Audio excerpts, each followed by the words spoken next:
On a écouté des acteurs politiques qui ont soutenu que cette candidature indépendante a été instituée dans cet avant-projet de nouvelle constitution juste pour permettre au président de la transition d'ôter la tenue et de se présenter lors de la prochaine présidentielle. Qu'en dites-vous?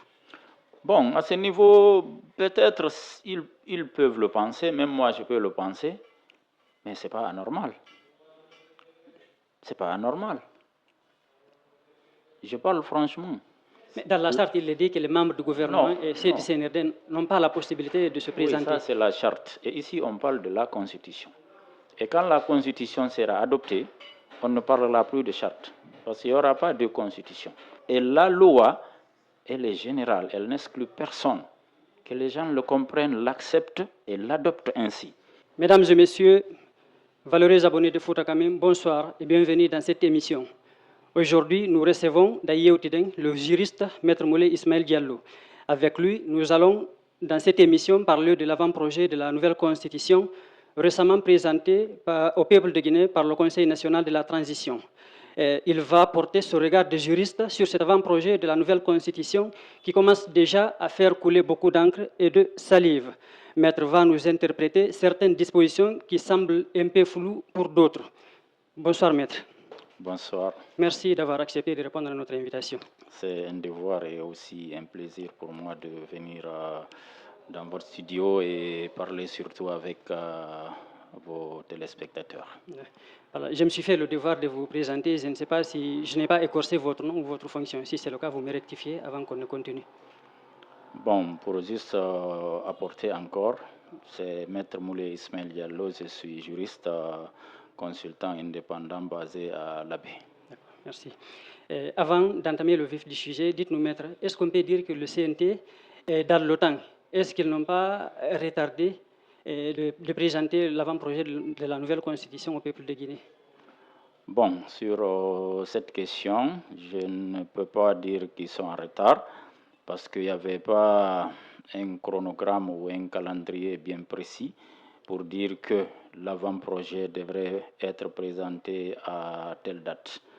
Donc, de ce fait, comme cela n'avait pas été fait, on ne peut pas dire qu'il y a eu un retard ou il y a eu une avancée. Mais quand même, aujourd'hui, on va se réjouir du fait que l'avant-projet est sorti après beaucoup d'annonces et beaucoup de bruit et aussi d'attentes.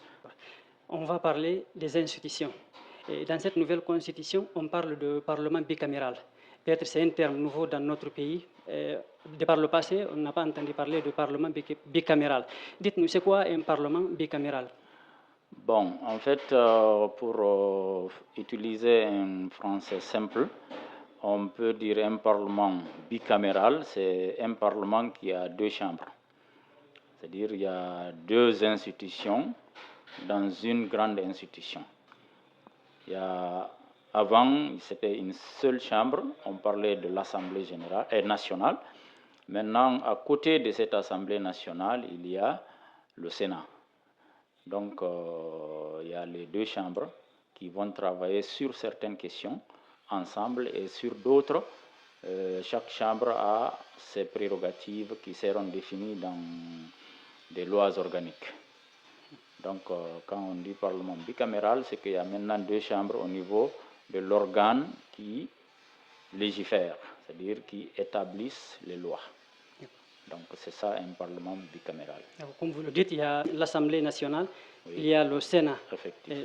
Le mandat de l'Assemblée nationale, c'est 5 ans, et celui du Sénat, 6 ans, si je ne m'abuse. Oui, c'est quoi exactement la différence entre les deux dans notre pays? Selon les arguments, ou en tout cas les informations données par l'organe chargé d'élaborer cette constitution, c'est-à-dire le CNT, qui fait office de l'organe législatif, avait fait des consultations à la base et finalement, selon eux, c'est à travers cette consultation qu'on a mis à côté de l'Assemblée nationale qui est beaucoup plus politique, un Sénat qui peut avoir une autre légitimité et aussi une autre expérience parce que c'est des hommes plus ou moins expérimentés dans certains domaines bien définis qui seront à côté pour aider maintenant l'Assemblée à réfléchir et à prendre des décisions. Et maintenant, on va expérimenter et voir comment cela peut évoluer dans le temps. Parce qu'on avait l'Assemblée, on avait dit que c'était bon, et maintenant le Sénat revient à côté, bon, on va voir, apprécier. Peut-être que dans le temps, on verra si l'apport de ce Sénat et les dépenses liées à ce Sénat seront appréciées pour voir vraiment est-ce que l'organe-là peut être maintenu ou en tout cas comment ça doit fonctionner. Parce que dans certains pays, ce Sénat a existé à des moments et ce Sénat a été enlevé, bon, peut-être repris encore. De toute façon, ce n'est qu'une volonté populaire à travers une procédure bien définie qui permettrait de savoir réellement que cet organe, ou en tout cas cette institution, est nécessaire pour le bon fonctionnement de notre pays. Okay. Au regard des arguments donnés par le CNT et au regard de ce que vous venez d'expliquer, on peut dire que ce Sénat a sa raison d'être. Ce Sénat a sa raison d'être. Une loi, ou en tout cas une partie d'une loi, peut être appréciée aujourd'hui et qu'on trouve mieux par après ou autre chose par après. Bon, si un jour quelqu'un venait ou d'autres personnes se levaient pour dire que le Sénat est beaucoup plus budgétivore, excusez-moi l'expression, que rentable, les personnes du moment, parce que sûrement ce n'est pas aujourd'hui, mais les acteurs du moment vont discuter et puis voir qu'est-ce qu'il faut faire, est-ce qu'il faut maintenir. Ça, c'est pour tout ce qui est de la Constitution. Tous les articles, on le verra s'il y a tout de suite une modification, parce qu'une modification, déjà, c'est prévu même dans la même Constitution, on parle de révision.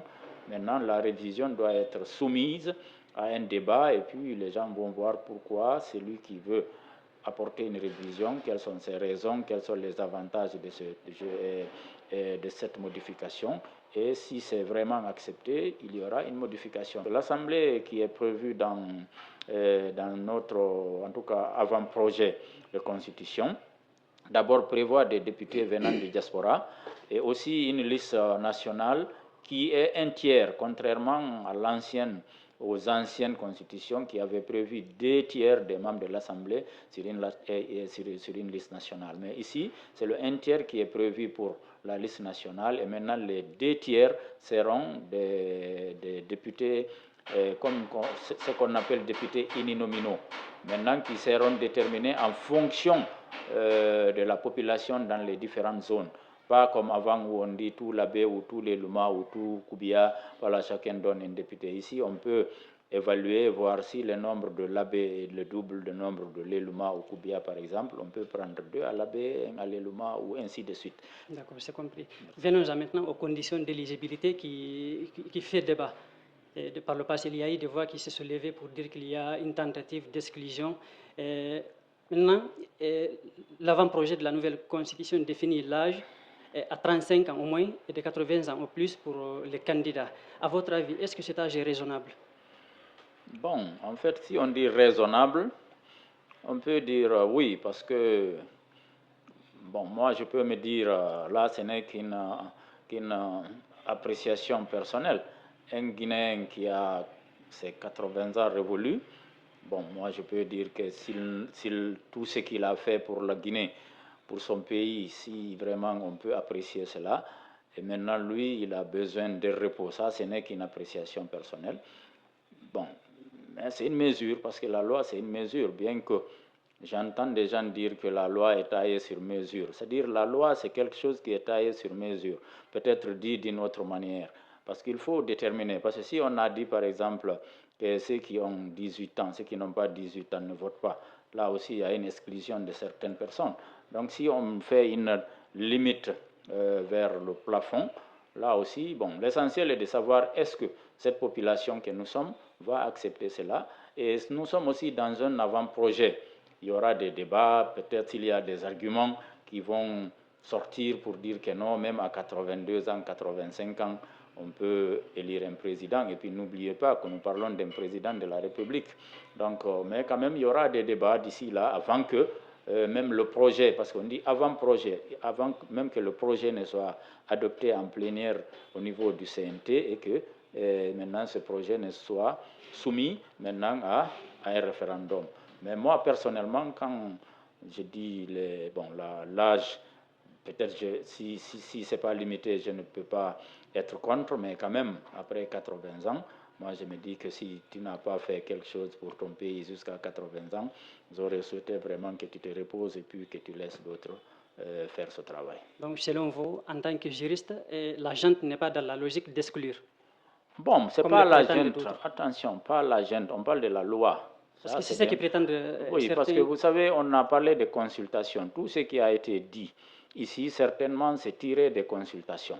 C'est tiré des consultations. Et maintenant, si ce sont ces consultations qui ont conduit à cela, et aussi, les gens peuvent réagir par après, parce qu'il y a encore des rencontres qui s'organisent au niveau Conakry et certainement à l'intérieur. Peut-être d'ici là, si les gens sont contre, ils peuvent venir dire non, l'âge c'est pas bon, déplafonner, même si peut-être on n'aura pas un candidat de plus de 80, mais quand même que l'ouverture soit là. De toute façon, nous parlons de loi, parce que la loi, elle est générale et puis elle est précise, elle est même coercitive. Donc, on ne peut pas dire que tout le monde doit être dedans, mais si les mesures sont connues, et peut-être acceptées par la majorité, même si ce n'est pas la totalité, parce qu'on est en démocratie, c'est vrai, on est en droit, mais aussi en démocratie. Donc, de toute façon, c'est un débat qui s'ouvre. Chacun peut donner son point de vue. Moi, ce que j'ai donné, c'est mon point de vue. Si maintenant la loi déplafonne ou d'ici là, ou que la loi maintient le plafond là, moi, je ne trouverai pas d'inconvénient. D'accord. On va toujours rester avec l'âge. Il y a à ce niveau quelque chose qui semble un peu flou. C'est par rapport toujours aux candidats. On a limité l'âge à 80 ans. Maintenant, je vais prendre l'exemple de Ella Selloudalin. Lui, il a la possibilité de se présenter. En 2030, il aura 78 ans. Au terme de son premier mandat, par exemple, s'il est élu, il lui restera 10 ans. Est-ce que dans ce cas, il a la possibilité de se représenter pour un second mandat, comme la loi le dit, alors qu'il ne va pas terminer son deuxième mandat avant qu'il n'atteigne l'âge limite pour se présenter? Disons un candidat à 73 ans, il se présente, il est élu pour un mandat de 5 ans.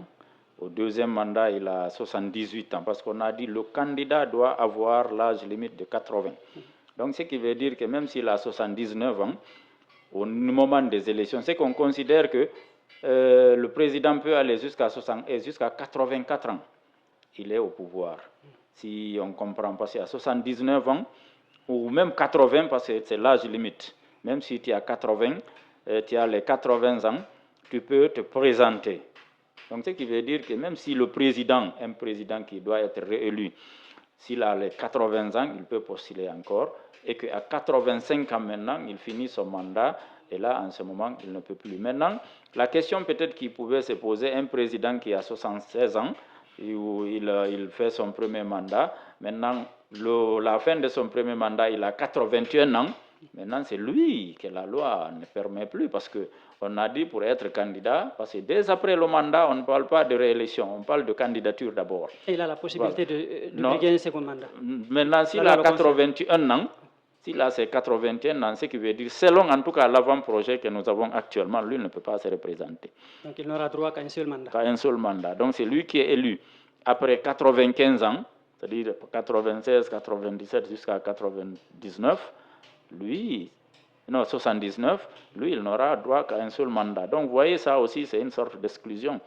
Donc, mais c'est la loi qui est comme ça. Si les mesures sont connues, l'essentiel, c'est de connaître le contenu et surtout la signification. Et je crois que c'est ce que le CNT est en train de faire. C'est ce genre de questions qu'il faut poser pour qu'il y ait des précisions partagées et harmonisées. Peut-être moi, c'est ma compréhension, mais peut-être la loi peut être rectifiée en disant que non, si c'est un second mandat, c'est acceptable. Tout ça, ça peut être modifié avant que le projet ne soit adopté. Mais pour le moment, ce qui est dit, c'est le candidat. Et le candidat, le président, s'il veut être candidat, il a un premier mandat, il a ses 81 ans, il ne peut pas se présenter, selon en tout cas l'avant-projet que nous avons. Est-ce qu'à ce niveau, le CNT a été très explicite? Parce qu'il y a quelque chose... Non, ce qui est dit dans l'avant-projet, ça c'est clair. On parle de candidat. On parle de candidat, c'est lui qui peut postuler. Parce que quelqu'un peut être président, il a un seul mandat, même s'il a 60 ans, il dit non, j'abandonne. Ce n'est pas obligatoire d'avoir un second mandat. C'est que ce n'est pas lié. Un premier mandat et un second mandat, ce n'est pas lié. C'est à toi de dire, bon, je fais un seul mandat et puis je peux quitter. Ça ne veut pas dire s'il y a un mandat, il faut obligatoirement même postuler pour un second mandat ou il faut obligatoirement avoir un second mandat. Est-ce qu'à ce niveau, le CNT ne doit pas se prononcer pour lever cet équivoque, pour ne pas qu'il y ait des suspicions? Non, le CNT peut-être après, c'est ce que j'ai dit, il y a des débats possibles. Ils ont invité les partis politiques, parce que surtout les partis politiques doivent parler. Est-ce que peut-être eux, ils vont trouver des conditions?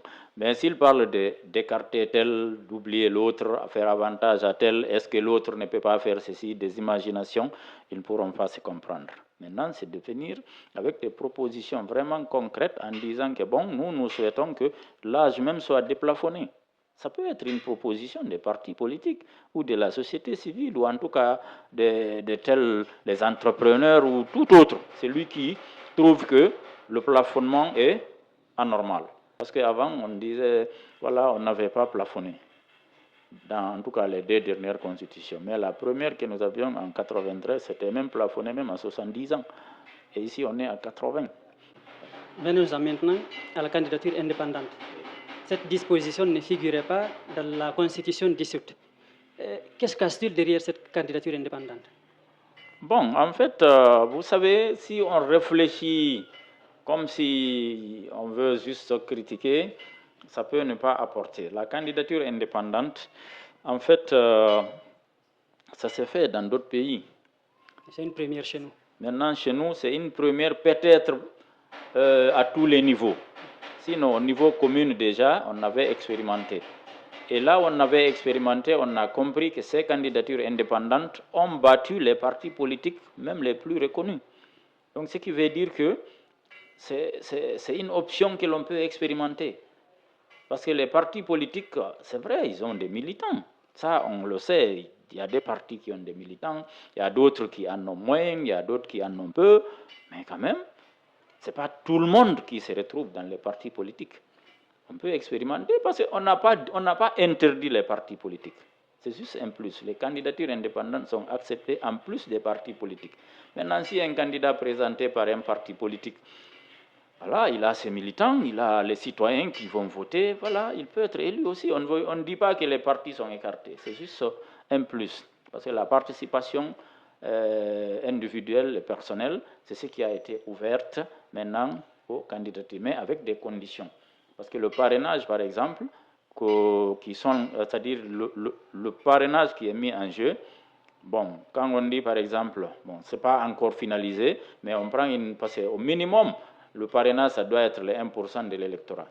Si c'est dans une commune, peut-être le candidat il faut qu'il ait au moins le 1% de parrainage.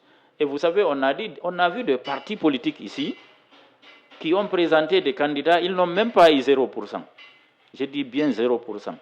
Même 0, c'est-à-dire c'est 0, finalement, bon, peut-être un parrainage peut avoir plus de voix que ce genre de parti.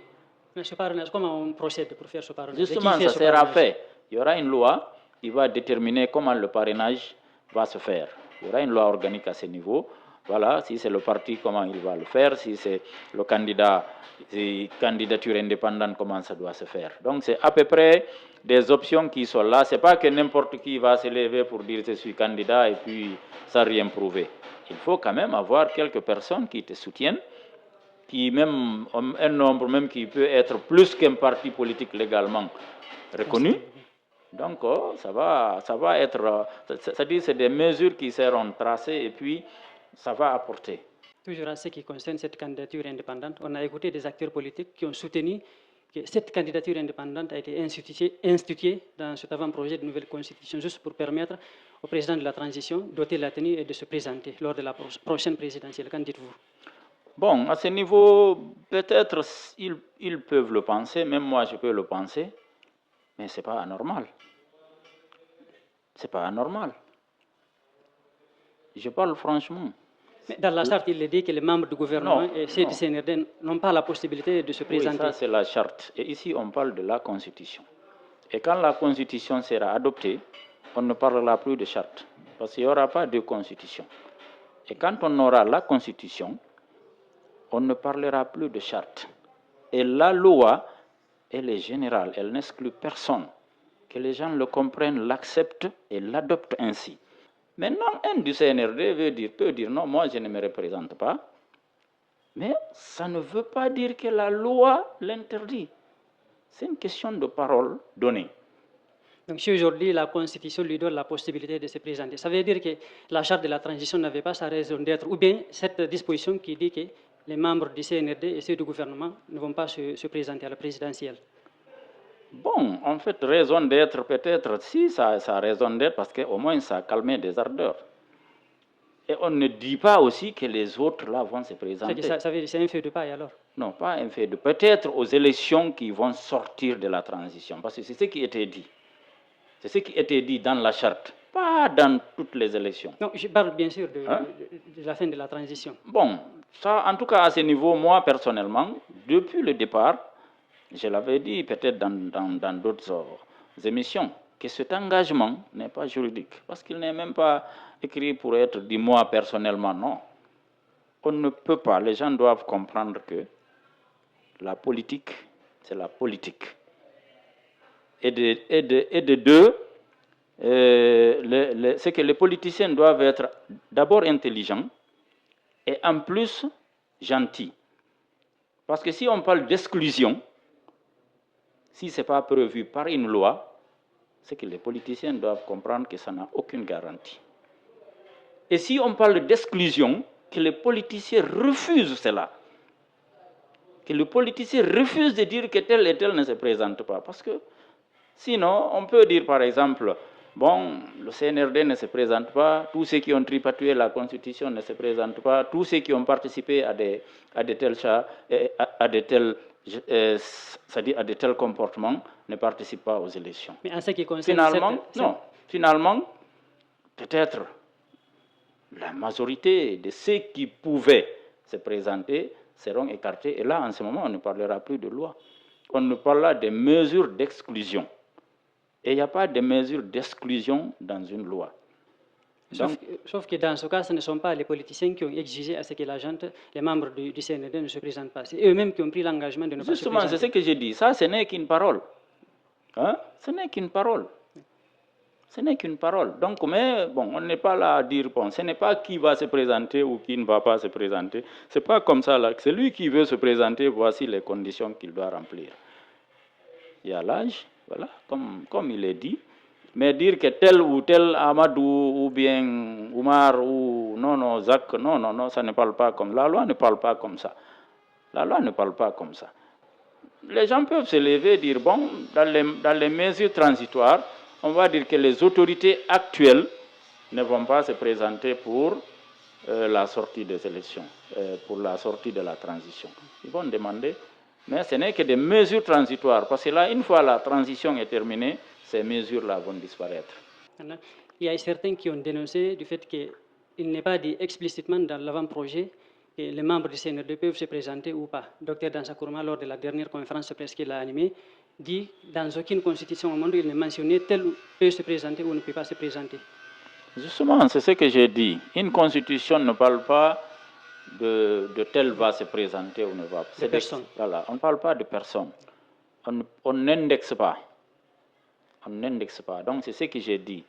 Dans une constitution, parce que, bon, si on le dit, on le maintient là-bas, une fois c'est adopté, même après la transition, c'est comme si ceux-là n'auront plus droit à la vie publique ou à la vie politique. Est-ce que vous comprenez? Et pourtant, ce qui était dit même dans la charte, c'est juste qu'après, ça c'était une parole donnée, c'est un engagement, c'est moral. Peut-être, on verra comment ceux qui se sont engagés vont tenir cet engagement. Mais nous sommes en politique aussi. N'oubliez pas, donc ce n'est pas juridique. Ça ne tient qu'à, bon, comme on dit, ça n'engage qu'à celui qui le croit. Mais si c'est la loi, ça engage tout le monde. Ça engage tout le monde. Et puis si tu ne le fais pas, déjà tu ne peux même pas ne pas le faire. Parce que si tu ne le fais pas, il y a des sanctions qui vont tomber. Mais ici c'est moral. C'est purement moral, c'est une question d'honneur. Donc on verra. Peut-être ça inquiète tout le monde.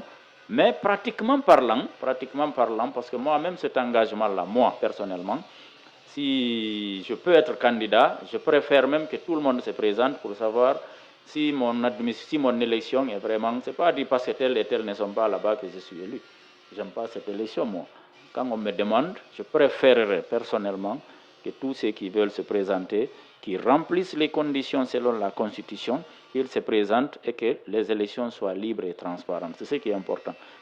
Sommes-nous arrivés au stade où les candidatures indépendantes peuvent influencer dans notre pays, connaissant bien l'électorat guinéen, ou la façon dont la politique se fait dans notre pays? Bon, en fait, en tout cas, comme on a dit, il y a des candidatures qu'on a expérimentées au niveau des élections communales et qui ont émergé et qui ont aussi apporté, après être élus, ça n'a pas fait de bruit. Peut-être avec l'expérimentation et puis, bon, le changement naturel qui va se faire, parce que nous avons une situation, on osera le dire, les partis sont liés aux leaders. Quand les leaders vont changer, peut-être les partis vont changer. C'est ce qu'on a vu. On a vu le PIP à un moment. Si on parle de grands partis, on ne peut pas avoir plus que le PIP. Il parlait de 80 et quelques % de résultats, ou en tout cas 60-70. On a vu RPG tout dernièrement, on avait vu le PDG, on a aujourd'hui l'IFR, on a l'IFDG, on a le PDN, mais peut-être dans 5 ans, 10 ans, quels sont les partis qui vont émerger? Est-ce bien les candidats indépendants dans des mouvements qui vont émerger? Et ce n'est pas seulement en Guinée. Ce n'est pas seulement en Guinée. C'est que les partis politiques doivent compétir avec des personnes indépendantes. Ça s'est passé. Sinon, Macron, qui est actuellement président et dans son second mandat, il est élu à travers un mouvement. Et pourtant, il y a des partis qui sont là-bas, des partis historiques, hein, de gauche, de droite. Hein, mais tous ces partis ont été écartés. Les citoyens ont choisi quelqu'un qui a créé un mouvement pour aller à la présidence. Donc, ce n'est pas mauvais d'expérimenter, que les gens n'aient pas peur de cette innovation. Ne considère pas que c'est contre quelqu'un. La loi n'est contre personne. Elle est pour tout le monde. C'est ce que nous devons apprendre. Ce n'est pas facile le changement là, parce que c'est culturel. Moi, quand je veux, il faut que ce soit ça. Si ce n'est pas ça, je ne suis pas d'accord. Bon, ça fait des problèmes. Mais sachons que nous devons apprécier chez nous par rapport à ce qui se fait chez les autres. Il y a des candidatures indépendantes là-bas. En France, comme je l'ai dit. Aux États-Unis aussi, il y en a. Bien que là-bas, pour le moment, les partis historiques sont toujours devant. Mais c'est permis les candidatures indépendantes. Ce n'est pas exclu. Ici aussi, on peut le faire et que les partis dominent. Pour un moment, ou par après, les indépendants dominent et puis ça change, tout ça. C'est une question de combat. Pourvu que le combat soit loyal et que les élections soient crédibles, transparentes et puis que tout le monde participe comme il veut. L'autre innovation, c'est l'instauration du débat radio-télévisé entre les candidats. Est-ce que les potentiels candidats, voire les citoyens guinéens, sont mentalement prêts à se prêter à cet exercice? En fait, je crois oui. Moi, je le crois parce qu'aujourd'hui, les gens sont habitués à utiliser même le téléphone. Parce que même peut-être pas en direct la télé, mais peut-être après la télé, les gens vont partager ça dans le Facebook, dans le WhatsApp, dans autre chose. Et finalement, les gens verront. En tout cas, pour un certain nombre, peut-être pas tout le monde, en fonction de l'accès au téléphone ou à l'accès à l'information et surtout à l'Internet. Ça peut aider. Et c'est aussi une nouveauté. Peut-être au début, ça ne va pas être beaucoup influent, mais peut-être à la longue, quand les gens vont comprendre, attention pour choisir vos candidats là, il faut les écouter. Ce qu'ils vont dire sur des points précis. Parce que le débat, c'est de venir sur les points précis. Quand on va parler de l'éducation, quand on va parler de la santé, quand on va parler de l'agriculture, voilà, on verra qu'est-ce que le candidat là a dit. Intellectuellement, on peut l'évaluer et dire non, lui quand même, peut-être je ne le connaissais pas, mais il est ceci ou cela, ou peut-être même s'il n'est pas président dans ce domaine-là, je crois que même s'il n'est pas élu, on peut le confier ce domaine, parce que c'est ça normalement que nous cherchons. Ce n'est pas à dire que celui-ci a gagné et que tous les autres doivent être écartés. Parce que pour le moment, c'est ça le système. Dès qu'un est élu, tous les autres se réunissent pour être opposants. Et c'est ce qui nous fatigue. Parfois, l'opposition a beaucoup plus de pouvoir et de potentialité que même ceux qui sont au pouvoir. Donc, mais bon, c'est des choses qui viendront petit à petit. Normalement, les candidats, ils ont toujours un domaine d'action. Quand ils expliquent ce qu'ils connaissent, leur expérience, on peut les utiliser après. Parce qu'on ne travaille pas pour un président, on travaille pour une population. Mais c'est un positionnement qui est là. Les gens pensent que si aujourd'hui on est avec Mamadi Doumbouya, on travaille pour Mamadi Doumbouya. Si on était avec Alpha Condé, on travaille pour Alpha Condé. Ce n'est pas comme ça. On travaille pour la population. Parce que ce qui se fait quand on construit un poste de santé, ce n'est pas pour Alpha Condé, ce n'est pas pour Mamadi Doumbouya, c'est pour les citoyens de cette localité. Donc si quelqu'un est là, il travaille dans un système, que les gens ne comprennent pas ça comme étant aligné à l'esprit d'un président et surtout le considérer comme opposé à la population.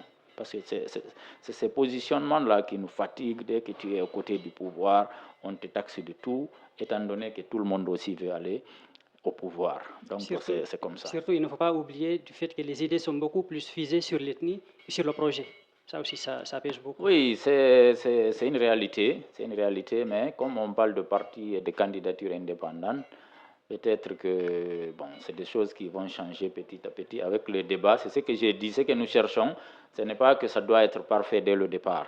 Nous apprenons, voilà, petit à petit, les gens vont... Bon, c'est que le fait de soutenir l'ethnie, pour le moment, a un angle un peu négatif, mais ce n'est pas totalement négatif. Si quand même ceux qui viennent au pouvoir, quelles que soient les personnes qu'il va choisir, si ceux-là travaillent pour l'intérêt de la population, c'est l'essentiel.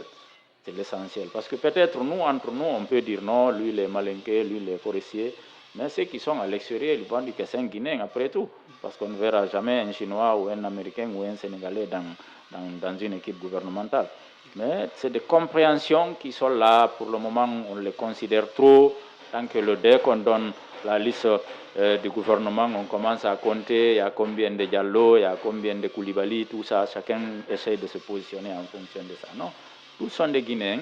L'essentiel que nous... Parce que quand quelqu'un est élu président, il choisit les personnes avec lesquelles il croit atteindre ses objectifs. C'est surtout ça. Maintenant, s'il choisit là-bas des personnes qui ne donnent pas satisfaction, c'est là où ça va poser des problèmes. Donc, c'est le service rendu que nous devons voir beaucoup plus comment qui est là-bas, il est de quel pays, il est de quelle région. Bon. Mais pour le moment, c'est ce qui est regardé. Mais quand même, petit à petit, ça doit changer pour qu'on soit des Guinéens. Quiconque est là-bas, on l'exige de travailler pour. Et puis, on soumet les projets et puis on essaye de soulever les difficultés pour que ces difficultés soient mises en projet et que ces projets soient réalisés pour la satisfaction des besoins de nos citoyens. Nous arrivons pratiquement au terme de cette émission. Grosso modo, qu'est-ce qu'on peut retenir de cet avant-projet de nouvelle constitution? Bon, en fait, cet avant-projet, quand même, après tout ce temps, ça a pris beaucoup de temps.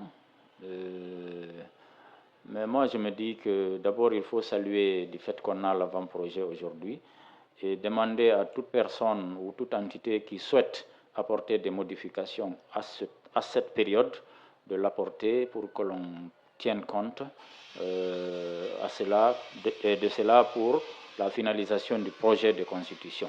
Donc il y a beaucoup d'innovations, il y a beaucoup de changements, mais peut-être que demain, on aura besoin d'apporter autres modifications, que cela ne surprenne pas les gens. Mais l'essentiel est de savoir qu'est-ce qu'il faut modifier, quelle est la valeur de cette modification, c'est-à-dire les avantages et les inconvénients, qu'il y ait un débat intellectuel quand cela va arriver et que l'on essaye d'apprendre les procédures pour soit modifier ou ne pas modifier. En tout cas, que le débat soit loyal et surtout civilisé. Parce que c'est ce comportement civilisé dans les actions que nous devons apprendre, là, quels que soient les différends, parce que les différends, c'est-à-dire les problèmes ne vont jamais finir. L'essentiel, c'est comment les régler. C'est ça, c'est-à-dire, c'est ce que nous devons apprendre. Tous les jours, il y aura des problèmes, il y aura des difficultés, et que maintenant, comment résoudre ces problèmes-là, c'est ce que nous devons apprendre. Si nous apprenons ça, les gens vont croire qu'on n'a pas de problème. Parce que le fait qu'il y ait un problème, je peux dire, ce n'est pas le fondamental, mais c'est comment le régler entre nous, pour ceux qui en tout cas doivent s'impliquer, que chacun joue son rôle, surtout les institutions qui seront mises en place.